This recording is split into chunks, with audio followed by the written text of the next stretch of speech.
to have to just do this afterwards, after it goes live. Oh, yeah. I Um, do appreciate a certain level of jank. oh, absolutely. It's what this whole outfit's built on. Live. It's like most of my outfits also built on jank Uh huh. and child labor. Okay. The podcast The podcast, the only one. number 6, I think. Live. Thanks for And in joining our living live. color.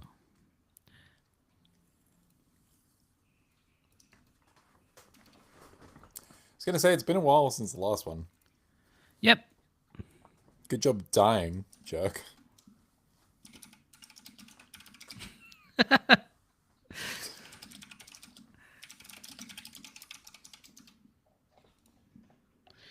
Uh-huh. There we go. All right. Done. Save. Great. Ugh. Stream Elements is still doing shit. And I told it Why? not to. I said, stop Why is it that. like this? Stop I that. gave it a little boop on the nose and I said, stop. But it still does it. Give it the spray with the bottle. Yeah. And then Twitch.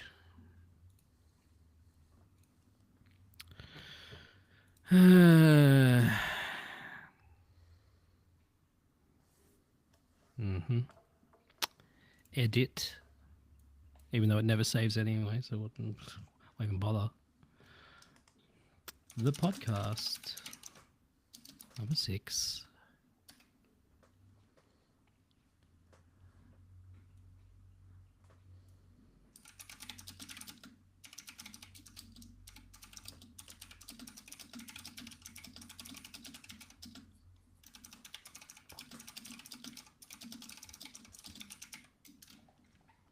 Not Marvel Rivals. No, never Marvel Rivals. Well, sometimes it's Marvel Rivals, Not but not once. right now. Never Marvel Rivals is too many V's in a sentence. Never Marvel Rivals. Never Marvel Rivals. My lips feel numb after saying it. Done. Okay. Even though it's done, it still says, welcome to our live show. Oh, no, there it goes. It updated again. Alrighty. Let's do this. I don't have, like, intro music for this podcast. Yeah, we should do something. And by we, I mean you. Do something.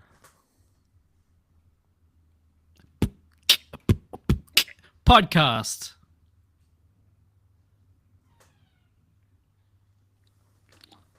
What was that? That's the intro to the podcast. What don't you I thought there understand? was something like immediately after I heard like, Oh, yeah. I think someone walked through the door. okay. Cause yeah, I get it. That was like the squeak of the door. But it sounded like a bottle rocket or something firing off in the distance. Don't know about that one. No? No. I just heard like a No. no. I could just be dying. That could have just Finally. been the door. It's a very squeaky door. Hey everyone, welcome to the podcast. My name is Aaron. I'm here with Josh. Hello, it's me. We're gonna talk about stuff and things and stuff. In that order. And then also in that reverse order. Yes. As you do. Wait till the second half of the podcast and we just go back over everything that we just talked about in reverse order. It's like watching Memento backwards and then watching it forwards, but when you watch it forwards, it's backwards. That is correct. Mm-hmm. Yes. I haven't seen Memento since I was in high school. Should I watch that again? I feel like it holds up. I mean, I also haven't seen it probably since it came out, so I liked it at the time. Yeah, no, I remember thinking that was an enjoyable movie. But a part of that is like I got to watch it during school, so I'm sure it's better than Tenet.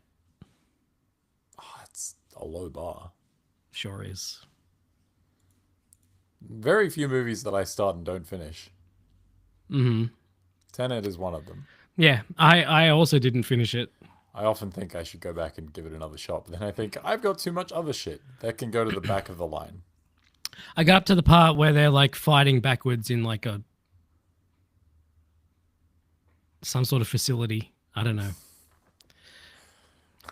Some sort of the building where facility. people are Shit, that could be. and they're fighting Anyway. backwards. Yeah, I don't recall fucking anything about that movie, which is crazy because the trailers were really cool. Sure. Nolan knows how to make a trailer. Anyway, this week we're talking about lots of stuff. We're going to talk about Blueprints. We're going to talk about South of Midnight. We're going to talk about Indiana Jones, the game, the Great Circle. The Great Circle. We're going to talk about Sinners. Yes. Did we talk about? We didn't talk about Thunderbolts last time, No, because we did the whole podcast on that last time. right? We'll just say we saw Thunderbolts and we both liked it.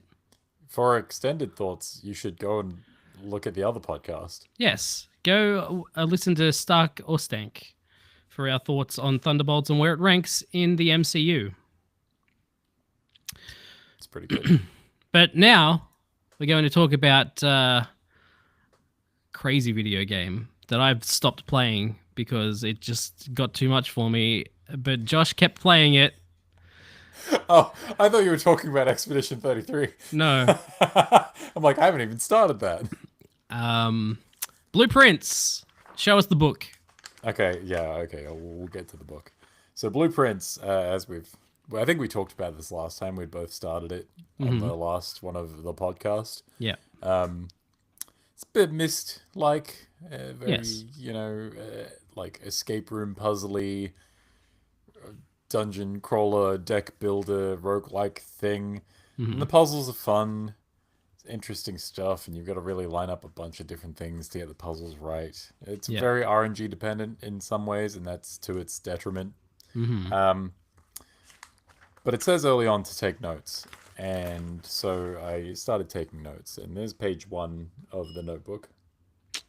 Diagrams and everything. There's page 2 of the notebook. Uh-huh. That's a lot of Page 3 of the notebook. letters and there's a circle. Page 4 of the notebook. Oh my god. Page 5 of the notebook. No. You'll notice it says blue. Which might be. You were like, that- what's the title of the game? Oh! That was the last thing I wrote was blue. And for anyone who gets there, that'll seem significant. I rolled credits on Blueprints, I want to say 3 weeks ago, not long after the Easter weekend. Yeah. In fact, it may have been the end of the Easter long weekend. And then I kept playing it because there were threads left dangling that I could just keep pulling on. Yes. And there were puzzles, and each puzzle would lead to more puzzles. And, like, really cool shit, too.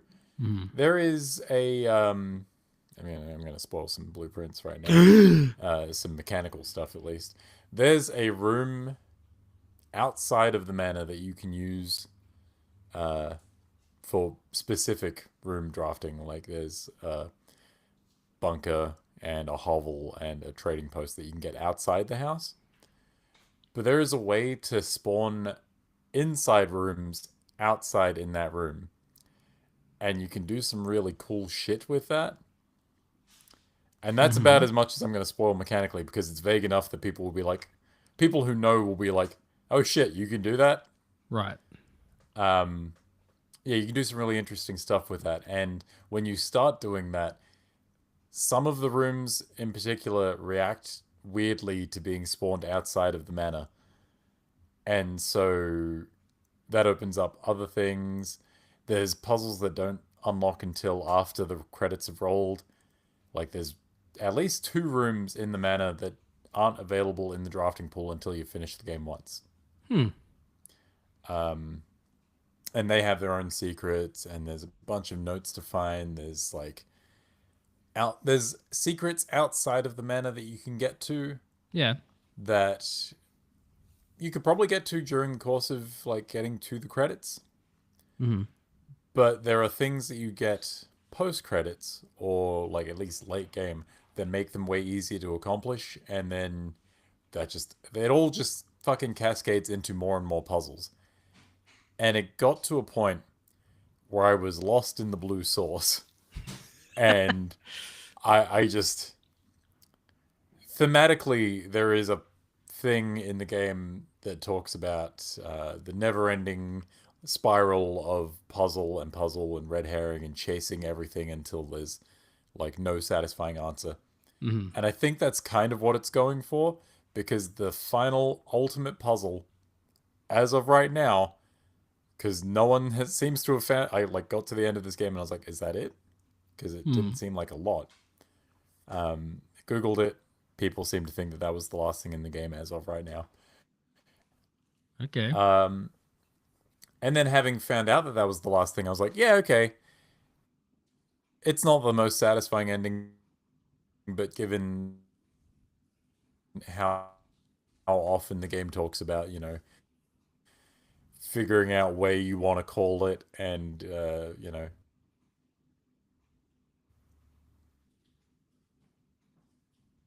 how satisfying things are. It it works. It's fine.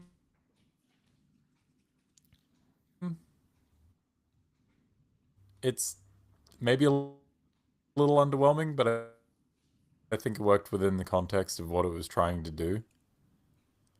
But yeah, you could certainly go mad just going through that fucking game. I don't know if it's your internet or if it's mine, And never ending. but you're breaking up a lot at the moment.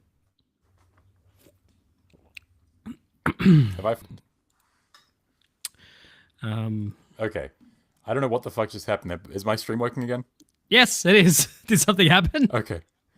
Yeah, did I just go quiet for a bit there? I don't like the last Did 30 you were like seconds. you were like breaking up, and then like I was just trying to. I was hoping it was gonna fix itself, and it just kept getting worse and worse. And I was like, Okay, where did I lose you?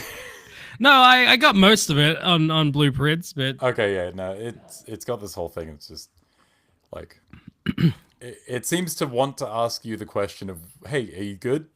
Do you want to stop?" And it never tells you to stop. And it goes some fucking weird places and cool places, and then it just kind of has a somewhat underwhelming ending. And if people find out later on that there's more to it, maybe I'll go back. But for now, we're done. We're good.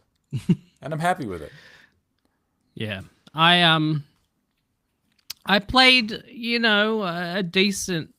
Well, I mean, it sounds like you have to put a lot of time into it to really Played something like 70 hours of this game. Yeah, let's see. Hang on. Let me bring up.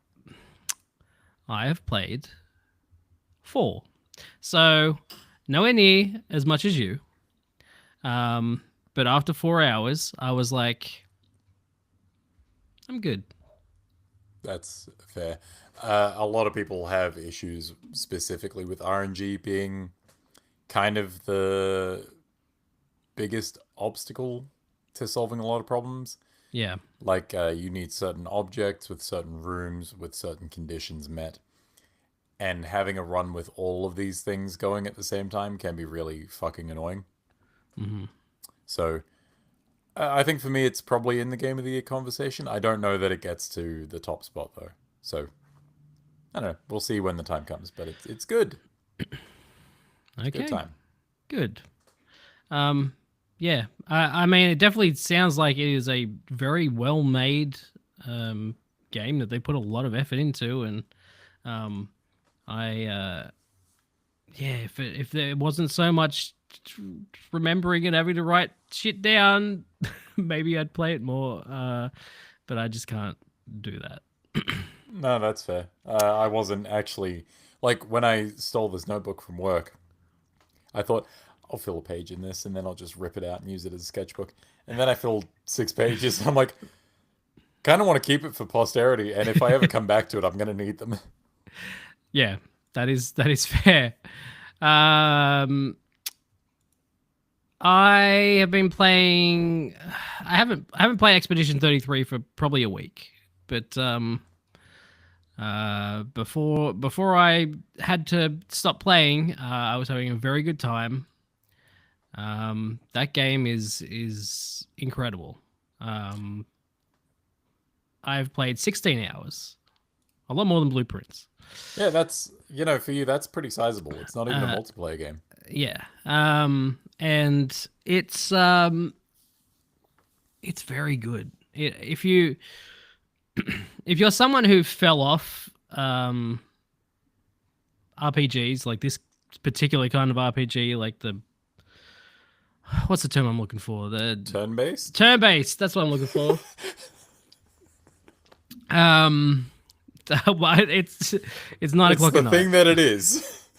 Um, I forget words at the best of times. Right now, I'm drinking a V, which is not something I usually do.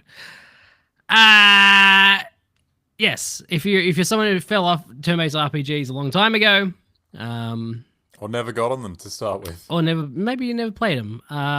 If you're into, let's say, Souls type games, if you enjoy parrying and dodging, and If my time with South of Midnight has been any indicator, I'm apparently not good with dodging. well, we'll get to that in a second. But it also sounds like maybe there's a bigger issue with that game than just your timing. Maybe Maybe. I don't know. you're someone I who's good at those Souls games. God, I would like to fucking think so. You've played a lot of them. You've finished a lot of them. Finished So all of them. yeah, so I don't. I assume there's maybe something else going on in South of Midnight. I have to assume. My ego also has to assume. Maybe he's getting Anyway, old. You've told me that it. Yeah, I mean, I'm definitely getting old. You've told me about the Souls comparison before, and you mentioned that in like the sort of way the world is set out with checkpoints and stuff in the Star Wars Fallen Order sense that it's like a Souls game. Yeah, so you get to rest stops, which are basically flags. So the setup for the game is that basically starting from 100, people basically there's a lady and she paints a number on a big thing, and if when she paints the number, whatever number is on it, whoever's that old, they die. Everyone gets wiped off the face of the planet. I guess they're on a planet. Everyone gets wiped out of France. Yeah. Is it made clear on whether this number is like sequential? Is it like the next number down every year? Yes. Or So it started Okay. at 100, and then now they get down to 33. Surprise. So obviously the first year they didn't know what was happening, right? So there was no expedition that year. And then the next 10, they were like, yeah, 90's a good run. Sure. No. And then obviously 99, and then they had an expedition, and then from there every year they have an expedition to try to reach the painting lady to get her to stop writing numbers and I feel like you killing would everyone. call that Expedition 76, right? If you're counting the expeditions sequentially. Yeah, no, they just go by whatever number is on the thing. Although apparently they make you do a Backwards ass France planet. they make you do a quiz at one point where you don't know the answers because the game's literally just started, but you're like trying you're basically finding out about the world through trivia that you don't know the answer to until you Great. pick the right one. The right one. Perfect.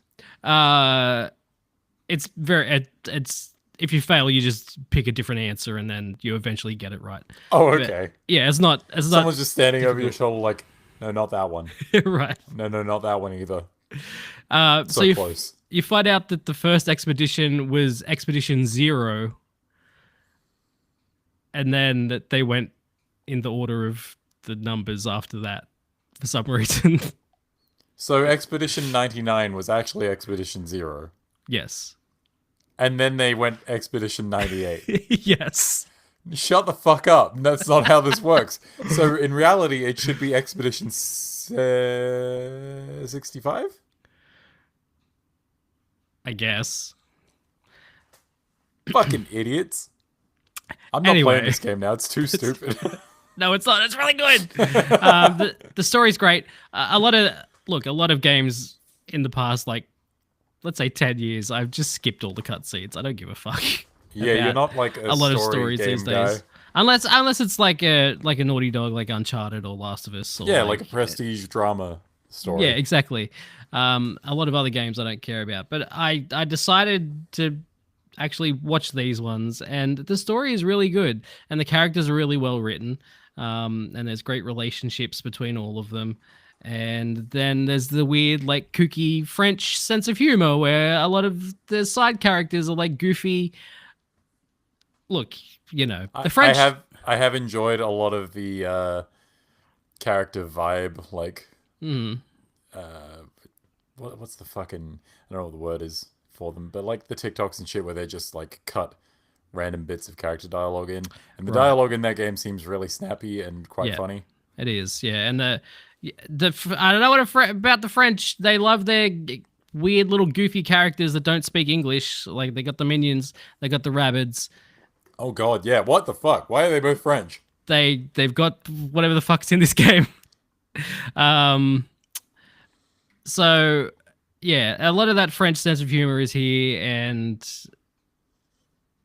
also just yeah, like really well told story and really good.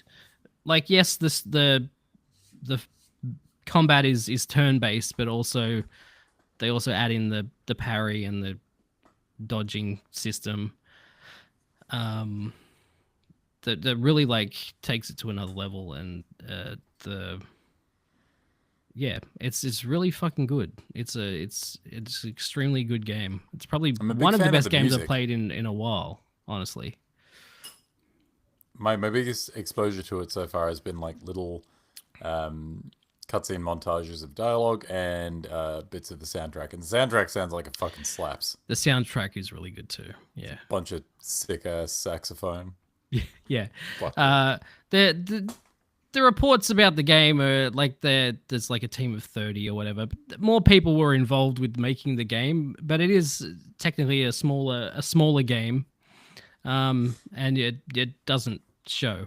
It's really well made. It's It's really good. also like a lot of people's first project in the industry. There was a lot of junior developers, a lot of, I think the lead writer Hmm. had applied as a, or had auditioned as a voice actress for the game, and prior to that was some sort of stockbroker or like some sort of investment banker. Okay. The one of the guys behind the soundtrack is just an artist on SoundCloud.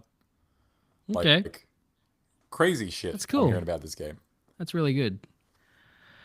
So yeah, Expedition 33, check it out. Even if you're not into those games, it's on Game Pass. You can just go play that if you got Game Pass. So there you go. How's South of Midnight going, Josh? Well, it's also on Game Pass. It's good. I like it. It's got a great vibe to it. The setting's really cool. All of the like all the mythology it plays with, all of the, African American, South of America like culture, all that stuff's really cool. Hmm. Um, Music's great. I love the art style. And the animation in the cutscenes has a sort of stop motion claymation quality to it, which is really cool. Platforming, love the platforming in it. It's got wall runs and grappling hooks and a double jump and an air dash. It's really all I can ask for in a game when it comes to platforming, and Hmm. it pulls it off really nicely. And then the combat starts, and I'm like, ah, it's a bit fine, I Yeah. guess. Like it feels really PS2 in not a bad way, but not a good way either. It just feels very much like it's uh it's a Friday night in 2003 and I've just rented this game from Blockbuster kind of vibe. Okay. But Well, yeah, like it, I don't know. The game has a light attack. It has four different magic options in combat, which you also use during traversal, but we've discussed traversal's fine. In the combat, the cooldown on the powers is maybe a little too slow to be satisfying. Uh, there is no heavy attack in the traditional sense that you would map a light attack to one button and a heavy attack to another. Instead, you've got the light attack where you can do like a 5-hit combo. Or you can hold down the light attack and charge up a heavy attack, which sometimes hits. It just doesn't seem worth it most of the time. It also has a dodge, which is fine. Like, you get a decent amount of iframes on it, but also character. So enemy designs are all kind of wiry and spindly, and they're the type of designs that make it hard to tell when something is telegraphing an attack when they move slightly. So when something moves and you're like, ah, yes, you're attacking, and you dodge, and then they don't fucking do anything for the next 5 minutes, you're like, well, now I feel dumb. And then sometimes it'll just attack out of nowhere and you'll get hit, and you'll be like, well, fucking shit. Is it me? Am I the problem? Maybe I am. Maybe I am just getting old. But you saw Maybe. on you saw on stream earlier, because I've been streaming it. There is a boss fight with a giant alligator, and it does this one big snapping jaw attack, and the hitbox on that fucking thing is ridiculous. It seemed like there was no reliable way to get out of the way of that attack unless you dodged at the very last second and took full minute what's the word I'm looking for? Drive Club. Took full advantage of the iframes at your disposal. Like, the dodge isn't far enough to get you out of the way. The jump isn't going to do shit. You just need to rely on iframes, and up until that point, the game wasn't really that. So, yeah. Well, sounds good. Does it? Yeah. For the most part, it is. And then combat happens, and you're just like, could be better. It's a shame. Pretty good game. Yeah. How's Indiana Jones? Indiana Jones is so fucking good. Yeah. Okay, look, I know it came out last year, but it also came out this year on PS5, and I'm going to count it in Game of the Year time. Yep. It might be my Game of the Year. A lot of people liked it last year. It's fucking great. I'm so mad that it came out so late last year. Otherwise, it absolutely would have made the cut last year. Yeah. It does so many things from so many different games that I love, and it does them so right. When I first heard Machine Games were making an Indiana Jones game, I didn't know what to expect, but it sure Nazis. wasn't this. Well, yeah, we expected Nazis. That was a pretty foregone conclusion. You also get the Italian version of Nazis, which, you know, I like to beat up a variety of fascists. Yeah. But, like, you know, you think Machine Games, you think Wolfenstein, you think predominantly, you know, action shooter. And there's a bit of that there. Like, you can pick up guns and you can shoot guns in Indiana Jones, but you don't really do it a lot. And also, it's probably the least, like, refined part of the game. And that makes sense, because Indiana Jones is a fucking professor. He's not a seasoned gunfighter. He has a revolver, but he barely uses it in the films. Yep. Good with a whip. Instead you've got, like, the whip, and you've got your fists, and you've got basically any fucking object you can pick up and swing at a Nazi.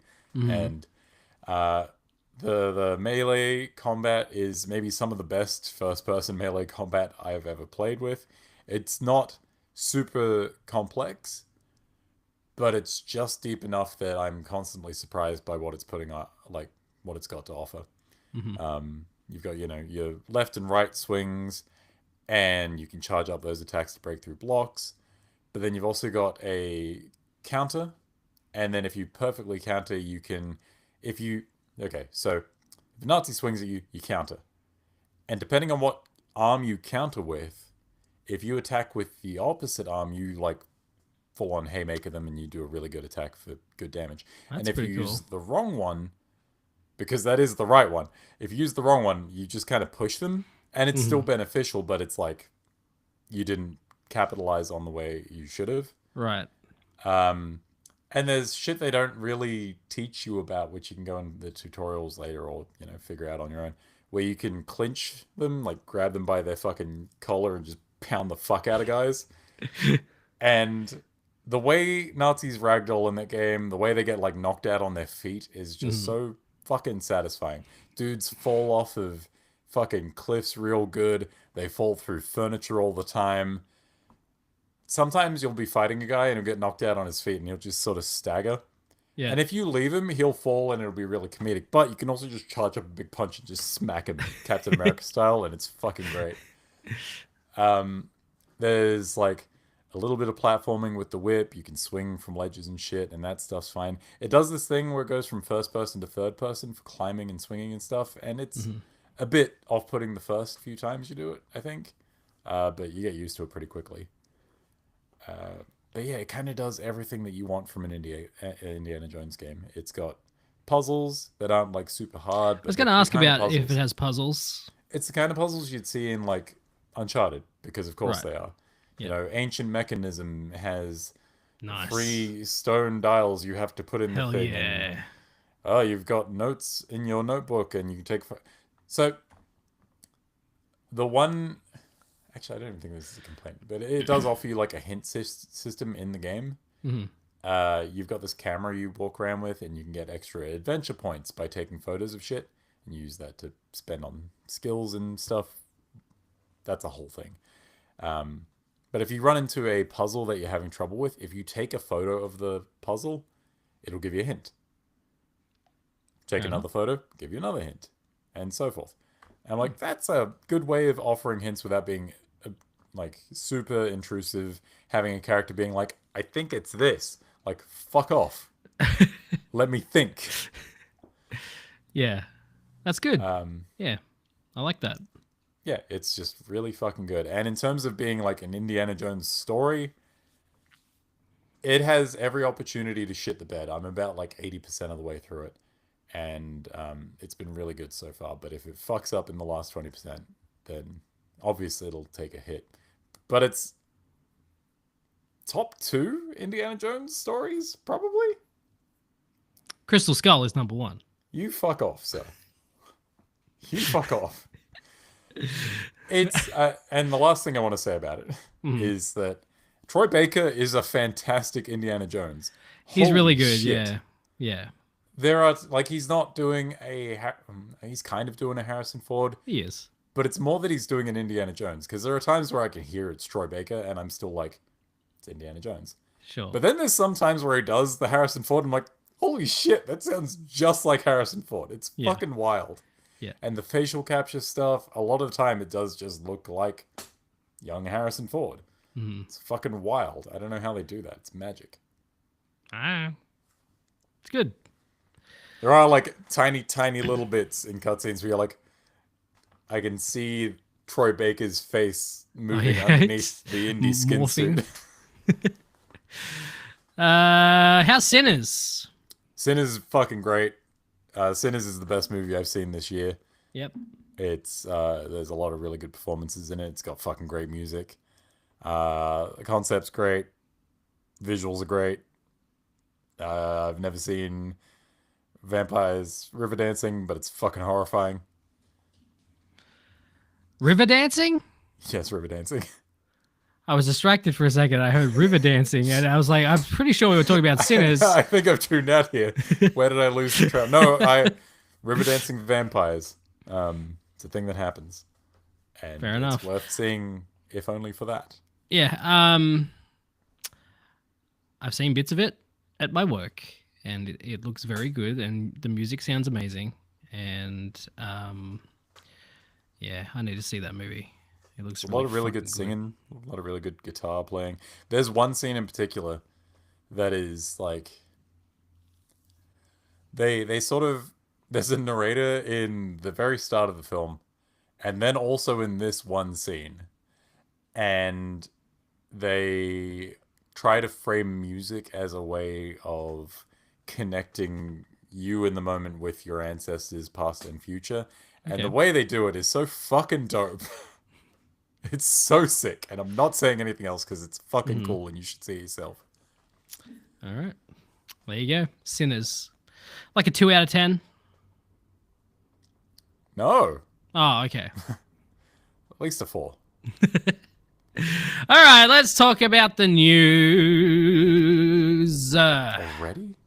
News? Polygon lost a bunch of people. They God. fired them, most of them. Is there like Well, 3 people left? I believe there's 3 people left at Polygon, and everyone else is gone. Polygon? No, I feel bad. Polygon with an they should just change it. They should put an E on the end of the name. I'm amazed that there was no fucking headline about this that had that. I guess it's a bit bad taste. It is, but also I've just typed it in just to see if maybe someone did write it, but no, it doesn't seem to be a thing. There are. The people with jobs left in this industry have too much taste. That's it. Yeah, exactly. Or there's so, no one left in this industry with jobs. That's the other alternative. Yeah, so now we're going to talk about Giant Bomb. Goodbye, Polygon. Yeah, It I mean remains that's Polygon because there's more than 2. yeah. So we'll get back to Polygon in a way because Giant Bomb were owned by Fandom. Fandom was their 4th owner. They had Whiskey Media and then CBS and then Red Ventures and then finally Fandom. They've been around a long time. It's 16 years? I'm trying to gauge off of like when Kane and Lynch Dog Days came out. 2008 was when the website launched. That sounds about right. So, yeah, so they were owned by Fandom. Fandom, based on a stream that they had it's 2 weeks ago now. Based on a stream they did 2 weeks ago, the way they were playing Marvel Rivals, and they were commenting on Emma Frost. Yeah. They didn't really say anything too egregious. They just made comments about how thick she is. Yeah, that lady got some thick ass thighs. Yeah. It's the design of the character. What are they not supposed to comment? They look, the people who made it knew what they were doing. Exactly. We all know. Exactly. So once that stream happened, Fandom basically stopped all streams on the website. They weren't allowed to stream anymore. All of their monocles collectively falling off into their glasses Exactly. of wine. Yes. And so they stopped all streams, and then they were hit with a PG-13 restriction on all of their content, which is ridiculous. Yeah, I don't. What can you get away with PG-13? You can say fuck once. Just the once. Just the one time. You can say shit a bunch. No blood and gore, and no sex stuff, you know? Oh, and also the one fuck you get has to be a non-sexual use of the word. Oh, okay. It's just like an expletive, not... Yeah, exactly. Yeah, I understand.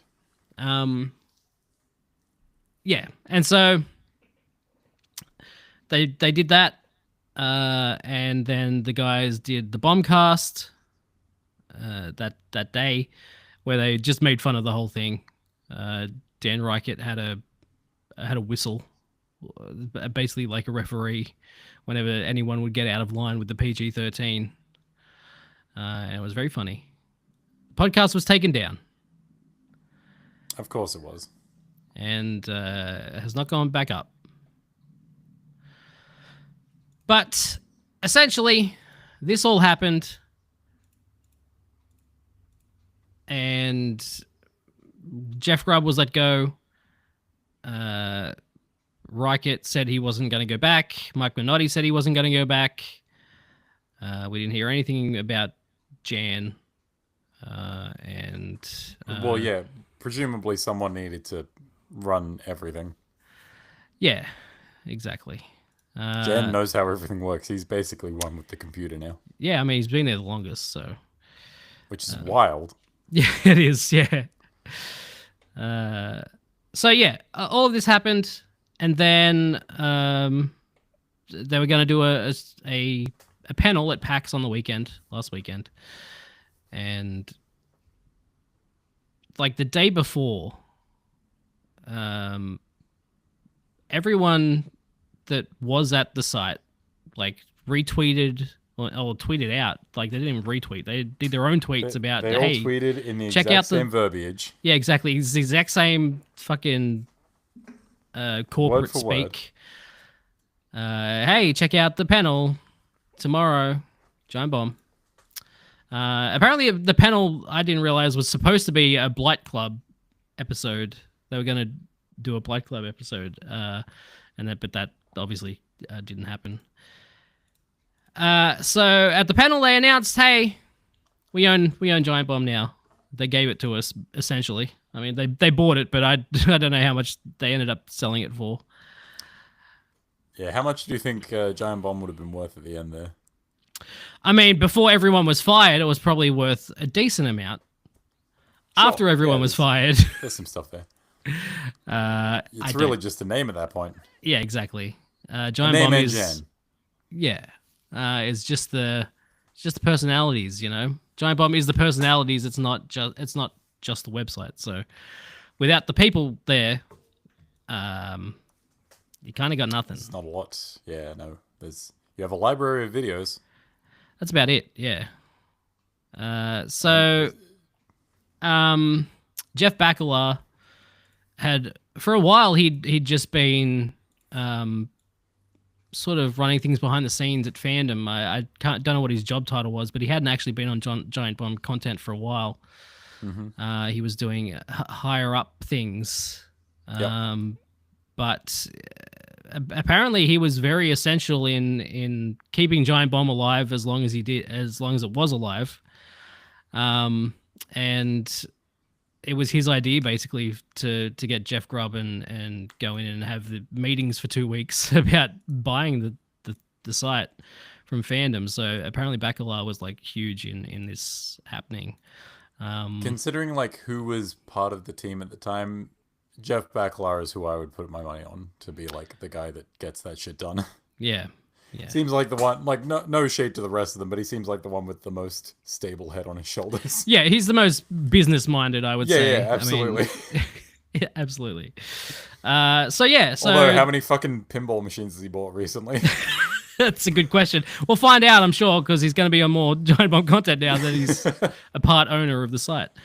So yeah, all of the guys that worked there now own the site. It is now a employee-owned website, and they are making money through subscriptions through the site, pretty much like they were always doing. I don't know how much. It's all for them. It's all for them, and presumably mostly going back into running the site, but you know, a little off the top. Yeah, that's the thing too. That'd be nice. They are currently apparently Fandom is still running the site for them until they get engineers and stuff who can actually run the site for them, because none of them know how to do that. So yeah, it's crazy. And they also took the store down like, I don't know, a week ago or something. Mid last week, right? Yeah. And then the site went back up the day before the announcement. Serious. So and everyone was like, "Well, if the money's going to Fandom, I'm not gonna buy anything from the store." But that's the money. If you get anything from the store now, it's all going to the guys. Hell yeah. Yeah, it's great. So yeah, now we come to the hardest truth here is that like games media is dying. Has been for a while. Has been for a while, but it's like it's IGN and GameSpot. They're like the two big ones, and I don't even know if GameSpot's even in the conversation really anymore. What's Kotaku up to these days? How are they still functioning? I believe so. I mean, Australia's gone, isn't it? Like that closed a while ago. I feel like all the Australia, like, is IGN Australia still a thing? I don't think so. Oh my god, does someone owns Kotaku.com.au, but it's not. It's just like a bunch of bullshit. What the fuck? I don't see any difference to how it used to be then. Hey-o. Hey, got him there. Yeah, no, Kotaku's still going, but not the Australian one, obviously. Yeah, look, it's everything is no big corporations care about games anymore. It's just the people who care the most are all starting their own ventures and Independent production seems to be where a lot of roads lead and yeah.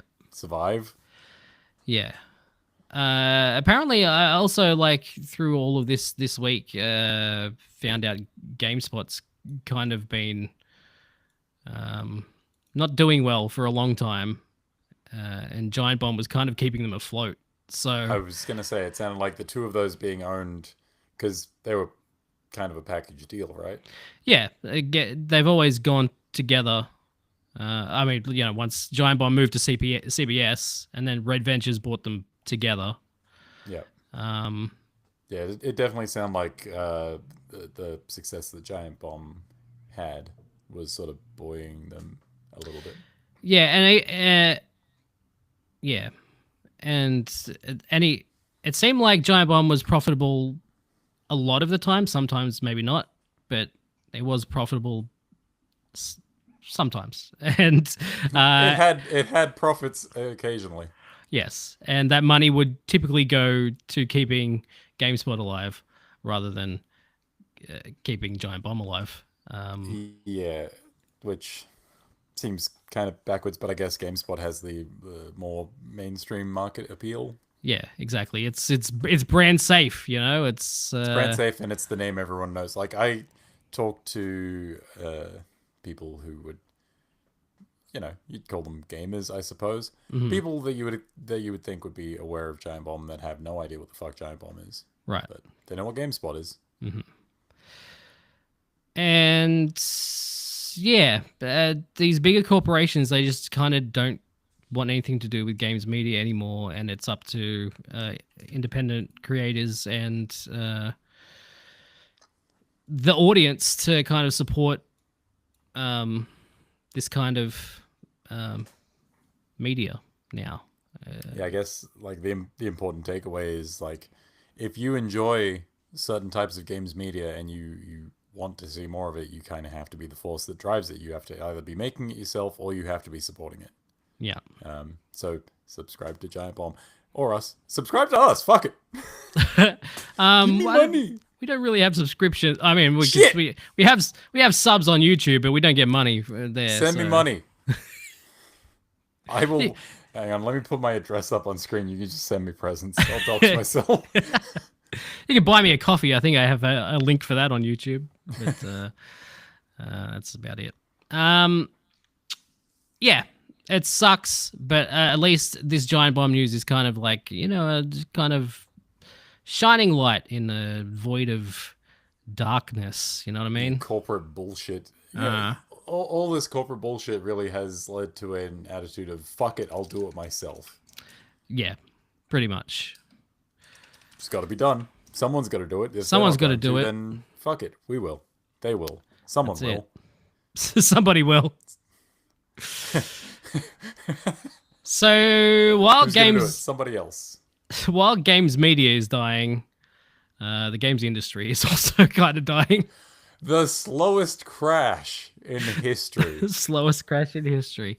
So this is kind of bouncing off of the Microsoft raised the prices of the Xbox kind of everywhere. But they're not the only ones who have, right? If I recall, because the PS5 went up as well. Yep. Is that currently more expensive now than it was at launch? I know it is in Canada, but I could not tell you about Australia, which is weird because I live here. The base with the disc, yeah, it is $829 for the disc version. What the fuck? That thing came out fucking crazy. Almost 6 years ago. Yeah. They're supposed to go down. That's not how this Exactly. works. This is leading to the point that we're getting to, which is everything's going up. Nothing's getting cheaper, and I don't know. The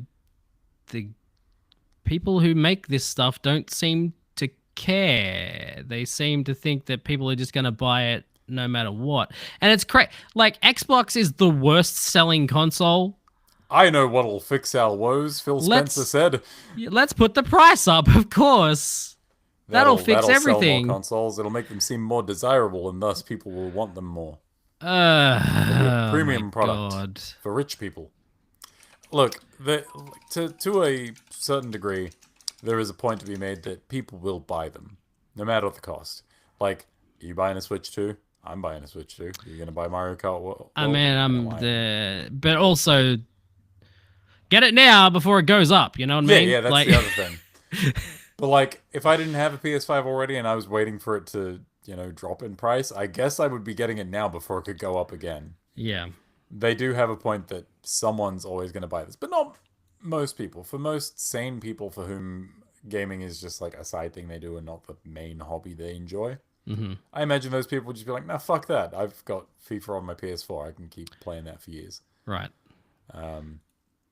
It's fucking insane to think that, these people, one, there's a section of the audience that's not bought our product yet. They will buy it after we raise the price. Not sure what the logic is there. Or two, people have bought our product. We will raise the price, and then they'll buy it again. I don't need another PlayStation, and I'm certainly not going to buy another one if it's going to be more expensive than the first one I bought. Right. Make it make sense. I don't know. I wish I could make sense of it, because it doesn't make sense. Except for the fact that, maybe they were selling at a loss, and now they're just like, we need to make money, and this is how we do it. Yeah, we've got to break even somehow. But it's insane. These should be cheaper by now. It would be at that point that you would release a lower cost to produce a version of the console, right? You would introduce a Slim. Well, Xbox has a cheaper version of their but console. Xbox doesn't count because they've done a terrible job of marketing that shit for 5 years. Yeah. What I mean is the people who have sold some of these, Sony, at this point, this would be where you get a PS5 Slim, but instead they've gone with a premium version, which is more expensive. Is it a Slim? I mean, it's slim in the fact that I've got it right here. It's smaller than the one I had. Yeah, because they sold it without a fucking disc drive. No, even if it had a disc drive, it'd be smaller. Oh, okay. Yeah, it's nowhere near as tall as the original. But I could be entirely off base with this, so please, if I am, correct me. Was the PS4 Slim cheaper to produce than the PS4 at launch? Because my assumption would be that it would. Yes, I believe so. I usually, typically, a slim version means that the price is also slimmer. Now, the PS5 Pro is not on either account. The PS5 Pro is $1,300 or $1,200. Yeah, so it's more expensive to buy, and I imagine it's more expensive to produce. Well, yeah, because it's newer technology, technically. Yeah, there's that. And then you take out the disc drive, so maybe that breaks even. I don't know, but they are still charging a premium price for it. Yes, it's very and expensive. Then you've got to buy the fucking disc drive as well. Yes. It's just, this is the reverse of the way that a console generation goes. Hey, do you think there is a generation after this? Do you think this is the last generation? Because I kind of think it might be it. I mean, it depends how well these sell, but Nintendo and Sony definitely. I know Xbox has plans for their next Xbox. Handheld. They've announced that We've seen them. They're ugly. Yeah, well, they have the handheld, but they also are going to. Oh my god, those handhelds are so fucking ugly. People shout on the Portal. That thing's and that's like a nice controller with a big chunky screen in the middle. Like, that's fine. that ROG is disgraceful, disgusting. Anyway, They should be ashamed of themselves for making something so hideous. Yeah, no, it's The very ugly. Series X Mm-hmm. now, the 1 TB Sex. one that came out Yep. 5 years ago, almost, Uh-huh. is $799. I I don't remember how That's a much lot. it was at launch. Oh god. The Series S is $499 for the 512 gig. If you want to get, 4 years ago, the Series X was $750 okay, so it's gone up $50, which isn't for a terrible. console no one's buying. Yeah, exactly. Not a terrible raising price, but also it's the opposite of the way it should be going. It still should go down. Yeah. The 2 TB Series X, the special edition one with the Galaxy, it's got stars on it. Yeah. $999. That's a lot for an Xbox. That is a lot for an Xbox that is a non-pro. It's the same fucking Xbox they've been selling for It's 5 years just with some white paint on it, oh some god. speckles. That's terrible. Yeah. Fuck. Remember when everyone was like, the video game industry can't be crashing. GTA's coming out this year. That'll save us all. Yep. Also, GTA's been delayed to next year. May, what is it, May 6th next year? Yeah, There won't be a fucking video game industry by then. maybe. It's crazy how this generation has gone. Just everything's. I mean, COVID contributed a lot, and now the US Sure. tariffs have. That's the thing too. It's like Sony put up the price of the PS5 everywhere except the US. Yeah, I do not understand. I don't understand anything here. I'm No. not an economist. I don't understand the economy at the best of times. I sure as shit don't understand this because it seems ass backwards. Yeah. At least It's like the Nintendo crazy. stuff, when they were announcing their prices and their delays of pre-orders in the US, that shit made sense. Well, yeah, that's the thing too. They delayed the launch or the pre-orders in the US, so that they could figure out the prices for stuff. The console stayed the same price, but the accessories went up in price. Part of me assumes that the delay on pre-orders was less because they were trying to figure out if the price of the console needed to go up, but they were trying to figure out where they were going to source them from and what they would have to do to source the rest of the world's shit. So Because they would be, I imagine, sourcing most of the American Switch 2s from Vietnam, right? yes, so they moved some of their production to Vietnam, and that seems to be where all of the US stock is coming from. Is from Vietnam, Which would and not then be, I imagine, would be like a minority share of the production. yes, Like, because most of theirs would be coming from China? yes, everyone else in the world will be coming from China. And Which I imagine is also why Americans had such a hard time actually fucking pre-ordering the things. exactly, it was such a shit show getting one in the US apparently, just because they didn't have a lot to go around. Whereas in Australia right now, let's have a look here. I didn't. You can I totally can't remember still the last pre-order time. a Switch 2. Amazing. I can't remember the last time I pre-ordered a console and like didn't stress out a little bit that I wasn't going to get one. Right. And this was like fucking painless. Thank you, President Cheeto. You fuckwit. Yeah. Everything's still for pre-order, at least on EB, which I'm sure they have like a lot of the stock. Aaron, were you alive when the last video game crash happened? Genuine question. Was that 85? I don't know. When did ET for the Atari come out? ET, Atari. 82. No, I was born in 85, so that was before I was born. But I not that you would know anyway, even if you were alive at the time, because you would have been a fucking child. But I would love to know what that looked like as a consumer. I imagine you wouldn't have a fucking clue because like the gaming industry now is very different to what it was back then.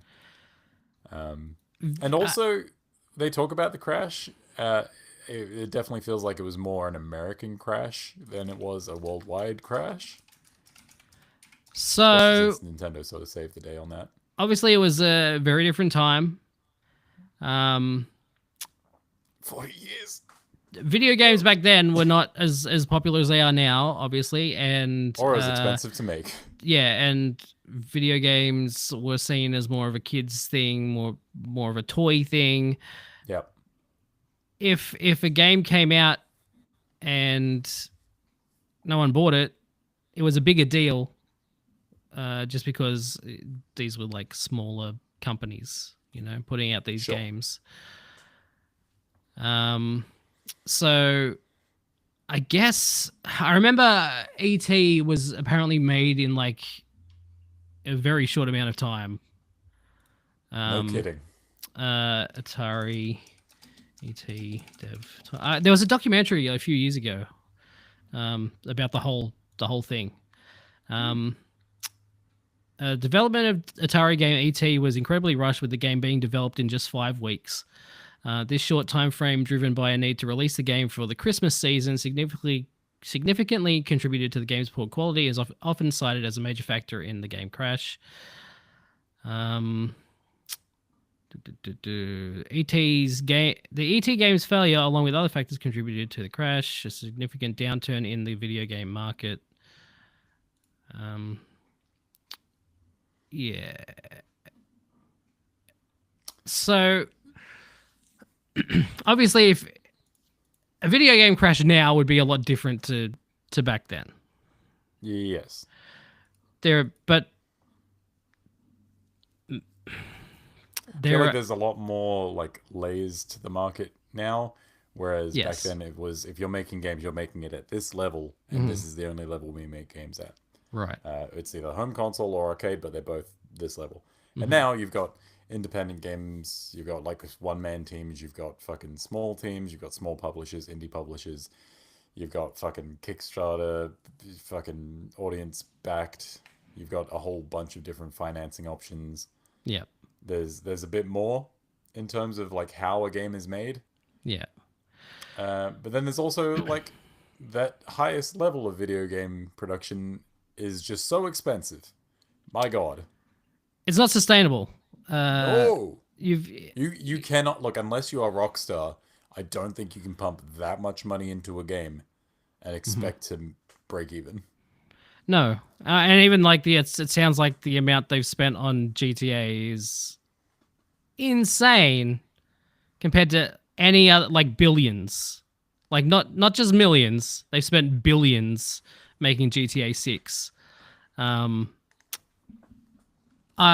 So they're gonna have to sell a lot of copies and DLC and whatever else to get any of that money back.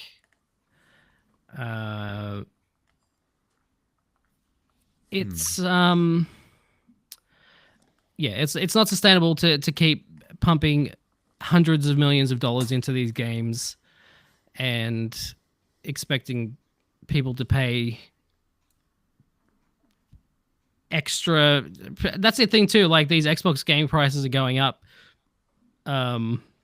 already. Like the fucking Ultimate Edition, the digital deluxe edition of Doom, the Dark Ages, like $170. Yeah, look, Fuck off.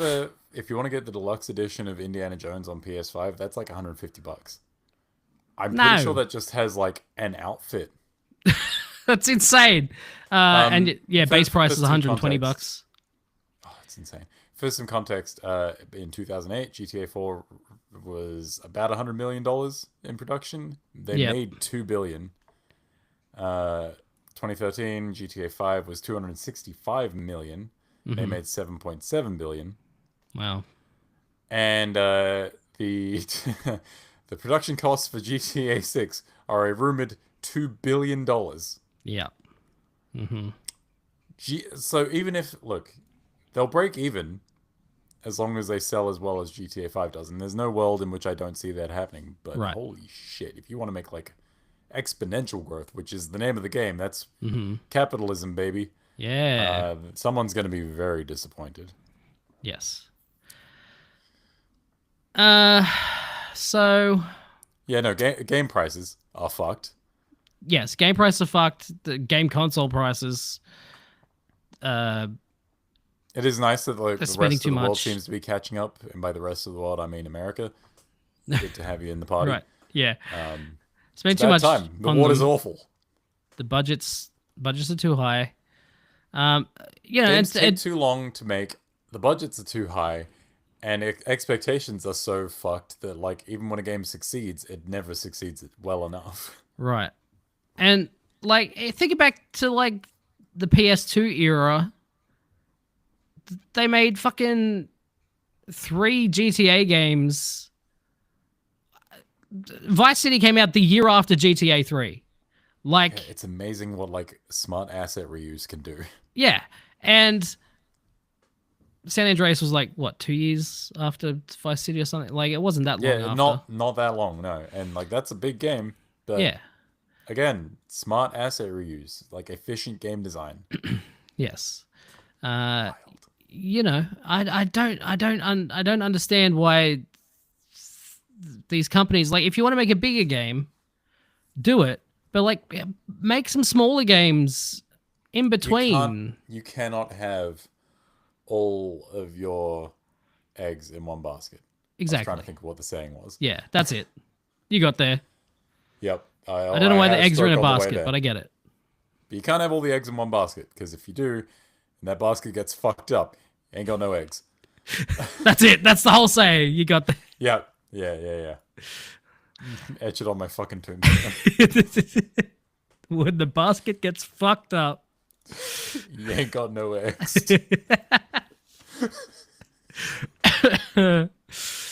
But yeah, no, like I feel like Ubisoft have kind of made a step in the right direction, kind of with that. They they made Prince of Persia: The Lost Crown. It wouldn't Yeah, have but they been fucking super. they spent too much on that too. Yeah, fuck. That the budget was too They could high on that spend game. they could spend less on Assassin's Creed, and Yeah, they could. kind of they probably should. Yeah. I don't know. I'm not an economist, and I'm bad with my own money, so. They spent too much on Lost Crown, expecting it to be Assassin's Creed for some reason. See, that's the thing, though. It's managed expectations. You need to manage your money and also your fucking expectations. Yeah. We went through, I think, a massive period of this with Capcom being like, oh, Resident Evil, survival horror is dead. Resident Evil doesn't sell anymore. And it's because you're marketing a niche genre Yep. and it's not hitting these massive sales numbers that, like, their more popular franchises were hitting at the time. Right. And it's like you just have to manage expectations. And also, like when you're developing for a niche market, maybe don't pour all of your money into it. Yeah. That's the thing.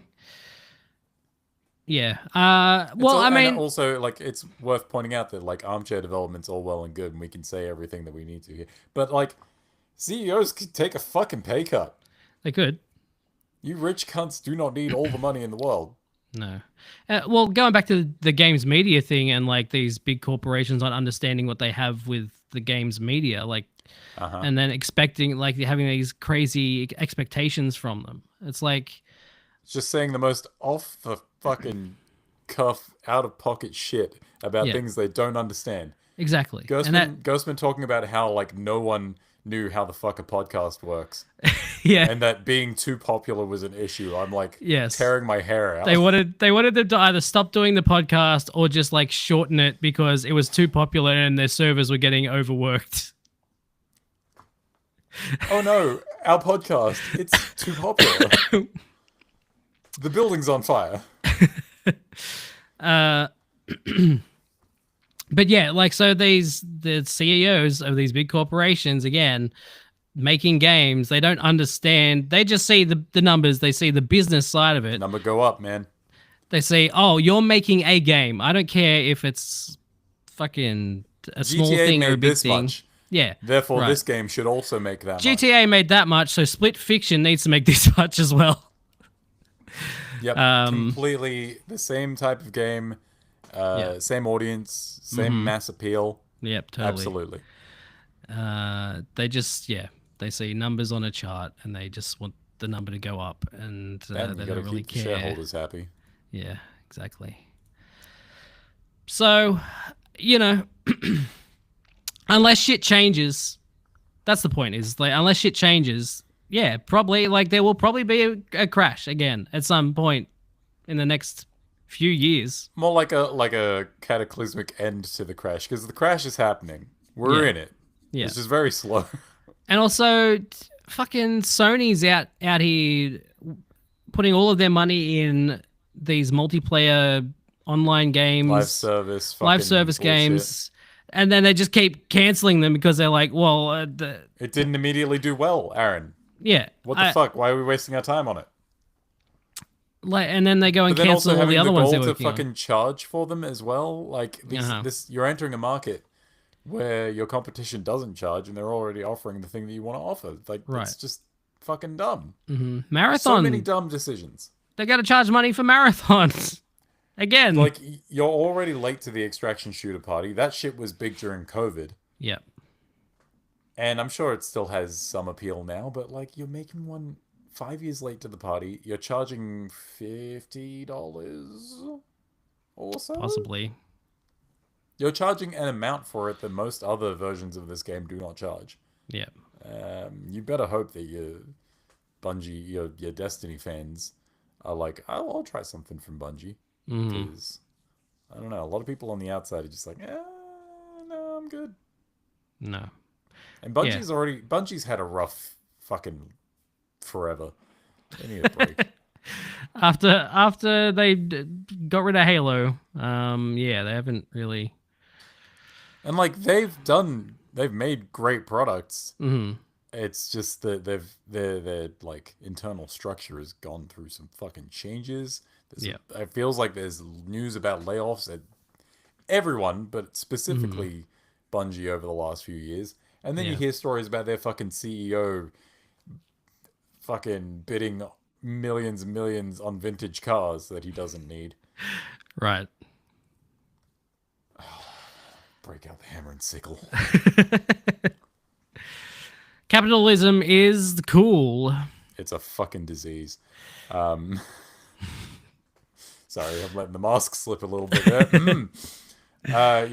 Like it's hard to say that we're not in a crash right now when it does feel like every year I'm starting my Game of the Year video with, man, it's been a fucked year to be a game developer. Yeah. You'll see a long list of developers fucking flying past my face as I list out who no longer has jobs.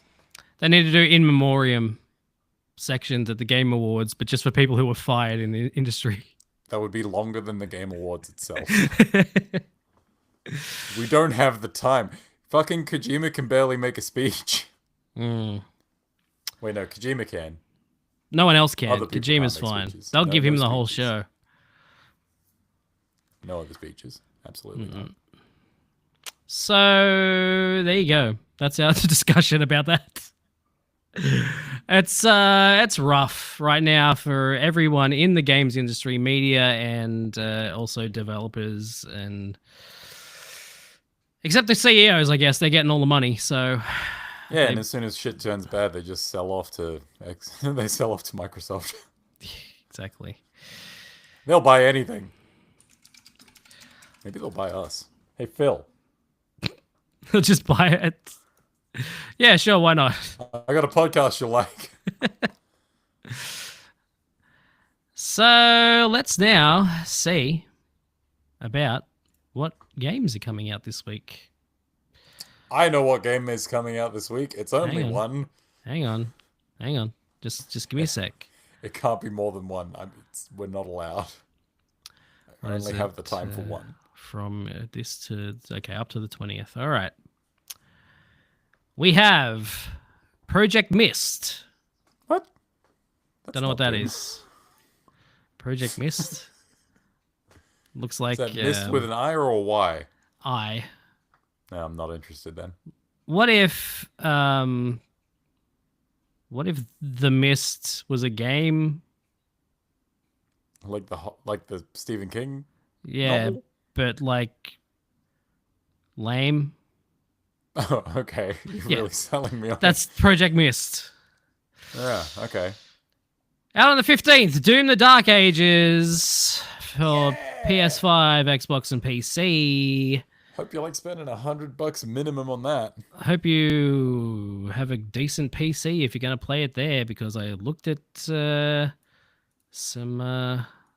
stuff today. So I looked at the game running on some things, and it sure does not run well. I did see some streamers be like, "Oh, stream cancelled. Mm-hmm. Doom killed itself and my computer." Yeah, it looks like a rough one, unfortunately. Hellish, you might say. Oh, absolutely. The most hellish. Into the Restless Ruins is also out on May 15th. Don't know what that is. I need to clarify. You said restless or wrestlers? Restless. Oh, that's fine. Yeah, sorry, no wrestlers. No wrestlers in this one. Capcom Fighting Collection 2 is out on May 16th. What games are in that? Is that all the one of with them. Darkstalkers? It has I don't know that one. Plasma Sword, Power Stone, Power Stone 2, Capcom vs SNK Millennium Fight 2000 Pro, Project Justice, Street Fighter Alpha 3 Upper, Capcom vs SNK 2 Mark of the Millennium 2001, Capcom Fighting Evolution. So many words. Yep, that's those games Jesus. for you. We need more nouns. I'm running out of space on the box. Dune Awakening is out on May 20th. And Dune. Roadcraft. Is that the survival game? Is it a survival game? I feel like it might be. Oh, it is too. A Dune survival game. Yeah, that's what it is. I didn't realize it was a survival game. So I'm not playing that. Yeah, pretty much. And Roadcraft is a vehicle simulation game. Task players to manage construction operations in sites previously ravaged by natural disasters using a variety of heavy equipment vehicles. Yeah, all right. Is that up until next week or next podcast? That's till next Tuesday. Oh, I guess yeah, we 2 weeks. What else we got? We only do this fortnightly. Fantasy Life I, the girl who steals time, is out on May 21st. You know, I wasn't in, and then you said the subtitle, and then I was in. What the fuck? Fuck. It's just gonna be a fucking visual novel. I'm like 90% sure. It looks like an RPG. It's level 5. Interesting. It's a slow life RPG. Whatever that means, with online multiplayer. Interesting. But obviously, I mean, the best game in the next 2 weeks is JDM, Japanese Drift Master, on a bunch of platforms. I know at least one person who will actually get a kick out of that, so thank you for telling me. Sure, no problem. If you love JDM, that's the game you can play. I don't, but the one guy that I know is going to be jazzed.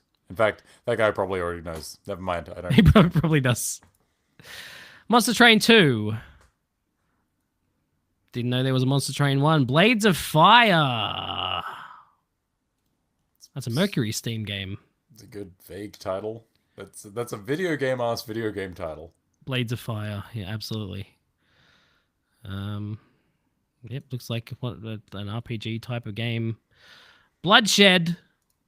It's out on May 22nd. Oh no, my bloodshed. Oh no. Oh, it's a boomer shooter.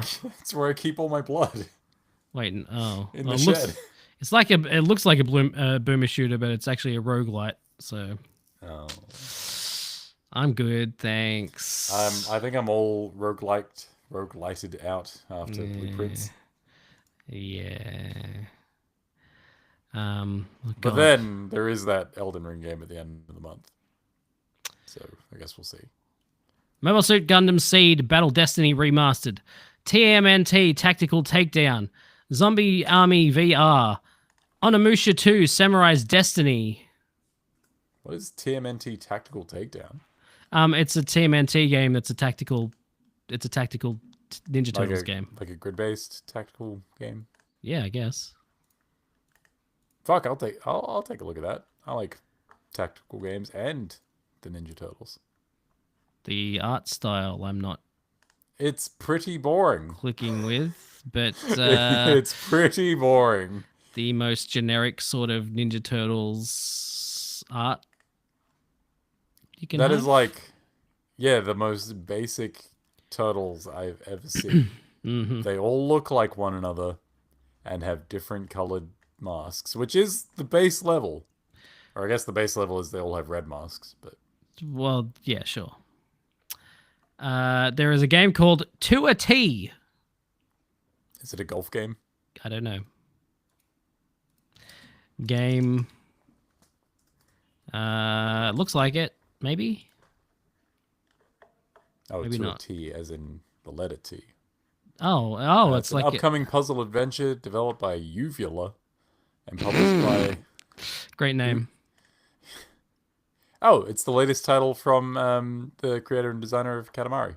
Yeah, All right. but it's not a Katamari game. Hang on. To a T is a narrative coming of age story featuring the main character, Teen, who is stuck in a T pose while navigating life in a small town with their dog companion. Teen will interact with townsfolk, engage in activities, and discover secrets along the way. The developer and publisher have also described the title as a life sim. Okay. Yeah, Sure. T-pose simulator. Sure. Great. Finally, Fuga Melodies of Steel 3 is out on Finally. May 28th. Finally, Fuga. Finally, the third Melodies of Steel game. I was so worried we would just be left on that cliffhanger from 2. I know. When he's climbing up the mountain on the back. Yeah, when he's literally hanging off that cliff. Yeah. Crazy.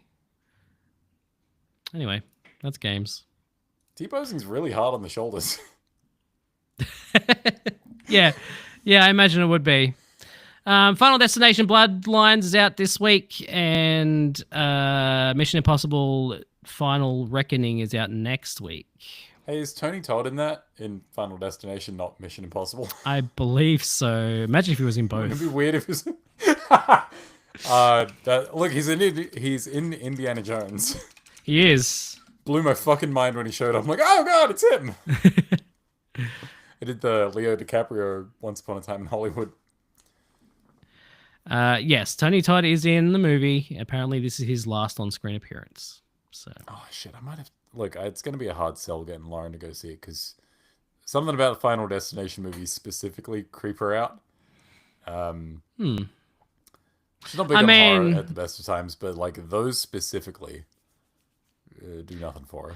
I mean, I don't want to drive behind a truck with vlogs, you know? Yeah. I definitely, No, I get you. if I'm on I the think highway, that's like a universal feeling from anyone Yeah. who's ever seen that movie. I think so, yeah. I'll definitely go on roller coasters, though. So, Yeah, no, I was never big on roller coasters before I saw that movie, and then I saw Sure. that movie, and I'm like, maybe I want to go on a roller coaster. that's the opposite effect. What was in the second? Oh, Airplane. The first one was the Airplane. airplane. Second Yeah, one was yeah. the truck. Yes. Third one was Airplane. a roller coaster. I've been on an airplane. Yes, third one is roller coaster. I don't think I saw the fourth one, but I might have seen the fifth one. Which one ends with the train? Do you know the train? No one? idea. I'm hesitant to spoil it because it's such peak cinema. 3. No, 3? 6. Okay. Fucking, that's a multiple of 3. Well, okay. Look, it came up with YouTube links, and so there's like Final Destination 3, End of the Line, which has a train in it, but then also Final Destination 6 has a train crash scene. So There you is one movie in that franchise that I particularly want to see, and it's kind of... It's for a reason that only becomes apparent at the very end. Okay. Yeah. Great. Yeah. I don't know. I don't know how to say this without spoiling it. It's a fucking prequel. Oh, okay. Fair enough. There you go. That is the show for another week. We will see you next week to talk about Daredevil Born Again on Stark or Stank. Oh, hell yeah, I've got my notes already written because you pulled some bullshit on me Lucky last you. week. I got nothing. Piece of shit. Now suffer. Got nothing. I don't remember anything. Well, now you get to watch it again. Oh, I remember that one scene from the final episode. Oh, Yeah, yeah. that was rough. You don't remember the elbow Oh thing? yeah, I remember that too. Yeah, that was pretty cool. Yeah. Yeah. It's fucked up. It's a fucked up show. Yeah, it is. It's really good though. Cheers, Disney. Thanks, Disney. We'll see you again next week for that. Goodbye. Bye.